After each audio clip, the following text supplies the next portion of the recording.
Hello guys, আজকের ভিডিওতে আমি দেখাবো কিভাবে আমার কাজের জায়গাটাকে আমি নতুন করে সাজিয়েছি।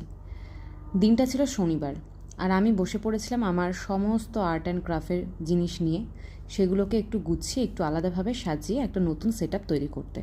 সবার প্রথমে আমি টেবিল কভার হিসেবে ইউজ করেছি একটা চাদর, তারপর একটা ছোট র্যাক একটা কর্নারে রেখে সেখানে একে একে আমার প্রয়োজনীয় জিনিস রেখেছি, আর কিছু জিনিস তার পাশেও রেখেছি। আর সাজানোর জন্য বেশিরভাগ ইউজ করা জিনিসগুলোই আমার হাতে বানানো, যেমন এই কোস্টারটা। তারপরে নিজের হাতে আঁকা কিছু ছবি নিয়ে একটা অ্যারেঞ্জমেন্ট করে আমি এই কর্নারে সাজিয়ে নিয়েছি। আমি ঠিক করেছি এই কর্নারটাকে আমি আমার ডিসপ্লে কর্নার হিসেবে ইউজ করব। নেক্সট টাইম থেকে আমি আরও যা যা কাজ করব, আমার সবচেয়ে ভালো লাগবে যেই কাজগুলো, সেগুলো আমি এখানেই ডিসপ্লে করব। আর এইগুলোকে ওয়ালে লাগানোর জন্য আমি কি প্রোডাক্ট ইউজ করেছি সেটা জানতে হলে কমেন্ট করো, আমি তোমাদের প্রোডাক্ট ডিটেলস দিয়ে দেবো। সবার শেষে এই ইজেলটাকে এক কর্নারে সেট করেছি। এই নতুন সেটআপটা কেমন লাগছে অবশ্যই জানিও। দেখা হবে নেক্সট ভিডিওতে। বাই।